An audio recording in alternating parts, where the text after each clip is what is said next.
Interview देने पहुंचा लड़का, नौकरी देने वाली निकली लड़के का पहला प्यार। हेलो दोस्तों, मेरा नाम शाकिब है और ये आप देख रहे हैं स्टोरी वाई चैनल। अगर आप हमारे चैनल पे पहली बार आए तो हमारे चैनल को सब्सक्राइब करें, इस वीडियो को लाइक करें। तो वीडियो के लास्ट तक बने रहिए, काफ़ी इंटरेस्टिंग स्टोरी है ये। तो चलते हैं वीडियो की तरफ। मनोज एक सिविल इंजीनियर है। उसने 12th के बाद 3 साल का ड्रॉप लिया था। उसके साथ कुछ ऐसा हुआ था जिस कारण से उसे स्कूल बदलना पड़ा। साथ ही उसे इन बातों से उभरने के लिए काफ़ी समय लग गया था। उसके साथ के मित्र अभी तक नौकरी लग चुके थे और वो अभी नौकरी के लिए भटक रहा था। मनोज ने सिविल इंजीनियरिंग कंप्लीट कर ली है। मनोज अब नौकरी के लिए एक कंस्ट्रक्शन कंपनी के ऑफिस में जाता है। जैसा कि आजकल हाल है, नौकरी के लिए बाहर काफ़ी लोग आए हैं। मनोज अपने नंबर का इंतज़ार कर रहा होता है। कुछ घंटों के बाद मनोज का नंबर भी आता है। वो अंदर इंटरव्यू के लिए जाता है। इंटरव्यू लेने के अंदर केवल एक ही यंग लड़की है, रिया। रिया ने मनोज को आते भी नहीं देखा। वो फाइल में बिजी है और कुछ ड्राइंग देख रही है। फिर कुछ देर बाद वो मनोज को बिना देखे ही उसकी फाइल देखती है। मनोज ने रिया को पहचान लिया। वो थोड़ा सा घबरा गया और उठकर जाना चाहता था, लेकिन फिर वो हिम्मत करके वहीं बैठा रहता है। जेब में से रुमाल निकालकर अपना पसीना पोंछने लगता है। रिया को ये सब दिखाई देता है। वो मनोज को कहती है, घबराने की ज़रूरत नहीं है, आप रिलैक्स रहिए, आराम से आप चाहें तो पानी पी सकते हैं। वो मनोज का सीवी देखती है। मनोज के सीवी से उसे पता चल जाता है कि मनोज ने स्कूल के बाद ड्रॉप लिया है। वो मनोज से पूछ लेती है, रिया आपने ड्रॉप क्यों लिया था? मनोज, आपकी वजह से। ये सुनकर रिया ऊपर मुंह करके मनोज को देखती है। रिया, सॉरी, क्या बोला आपने? मनोज, हाँ आपने सही सुना, मैंने ड्रॉप आपकी वजह से लिया था। रिया को मनोज की बात सुनकर थोड़ा गुस्सा आता है। रिया, या तो आपको कुछ गलतफहमी हो रही है या आप मजाक कर रहे हैं। मनोज मुस्कुराते, नहीं मुझे कोई गलतफहमी नहीं हुई है, मैं अपनी लाइफ में पीछे आपके कारण ही रहा हूँ। रिया का सब्र अब टूट जाता है। वो मनोज की फाइल को फेंक देती है और बोलती है, रिया, तो आप जैसे लोगों को शर्म नहीं आती क्या? जहाँ लड़की देखी वहीं फ्लर्ट करना शुरू कर देते हैं। आप कहाँ आए हैं, आपको पता है? आप नौकरी मांगने आए हैं और इस तरह से बदतमीजी कर रहे हैं।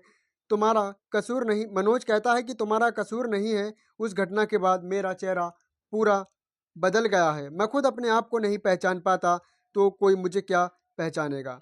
रिया कहती है, एक बार फिर मनोज को गौर से देखती है और फिर कुछ समय सोचने के बाद, रिया, मुझे लगता है आपको कुछ गलतफहमी हुई है, आप प्लीज़ अभी जाइए, आपको यहाँ से कॉल आ जाएगा। मनोज, तुम झूठी हो, मुझे पता है तुम कॉल नहीं करोगी।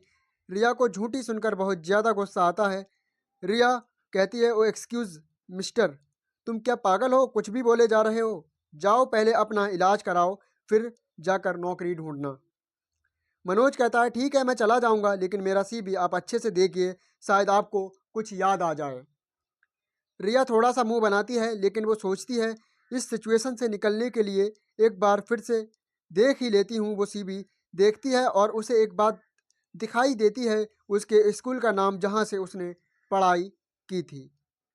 रिया, तुम मेरे स्कूल में थे। और कुछ ही सेकंड में रिया के चेहरे का रंग उड़ जाता है। मनोज को अब समझ आ गया कि रिया ने उसे पहचान लिया। मनोज कहता है, तुम्हें पता है मेरे साथ क्या हुआ था? रिया, मुझे नहीं पता था। मनोज, तुम्हें कैसे पता होगा, तुमने तो स्कूल से ही मुझे निकलवा दिया था। रिया कहती है, मैं बच्ची थी, डर गई थी। मनोज कहता है, बच्चा तो मैं भी था, ये तुम्हारे समझ क्यों नहीं आया? रिया के पास इन बातों का कोई जवाब नहीं था। मनोज कहता है, और बच्ची थी, तुमने झूठ बोला, क्लास के सबसे सीधे और चुप रहने वाले लड़के को अपने स्वार्थ के लिए फंसा दिया। रिया अब सिर झुकाकर सिर्फ उसकी बातें सुन रही है। मनोज, मुझे उस साल एग्ज़ाम नहीं देने दिया गया, क्योंकि तुमने मुझे फंसा दिया था। रिया कहती है, सॉरी, मुझे नहीं पता था कि बात इतनी बढ़ जाएगी। मुझे लगा था वो सिर्फ वार्निंग दे कर तुम्हें वापस क्लास में भेज देंगे, लेकिन तुम भी उनसे बहस कर रहे थे। सॉरी बोल देते तो वो छोड़ देते। मनोज कहता है, गलती तुम्हारी थी और सॉरी मैं क्यों बोल देता? तुम भी उस समय बोल सकती थी कि तुम्हें वो लेटर मैंने नहीं, कबीर ने लिखा था। रिया कहती है, मुझे उस समय कुछ समझ नहीं आ रहा था। मनोज कहता है, कबीर का नाम तुमने नहीं लिया, क्यों? कि तुम नहीं चाहती थी कि उसे कुछ वो, तुम उसे पसंद करती थी, लेकिन मेरा सारी क्लास में तुमने मेरा नाम क्यों लिया? रिया, मेरे मुंह पर उस समय और कुछ नाम नहीं आया। वो लेटर पढ़ते मुझे प्रिंसिपल ने देख लिया था। मैं भी कबीर को पसंद करती थी। मुझे लगा वो मेरे पापा को बुलाएंगे, इसलिए मैंने तुम्हारा नाम लिया कि तुम मुझे परेशान कर रहे हो और बात ख़त्म हो जाए। मनोज कहता है, लेकिन बात तुम्हारे लिए तो ख़त्म हो गई, मेरे लिए शुरू हो गई। और इसके बाद मेरे घर वाले क्या सोचेंगे ये तुमने नहीं सोचा। तुम तो निकल गई, मुझे स्कूल से निकलना पड़ा। रिया कहती है, मैं बुरी नहीं हूँ।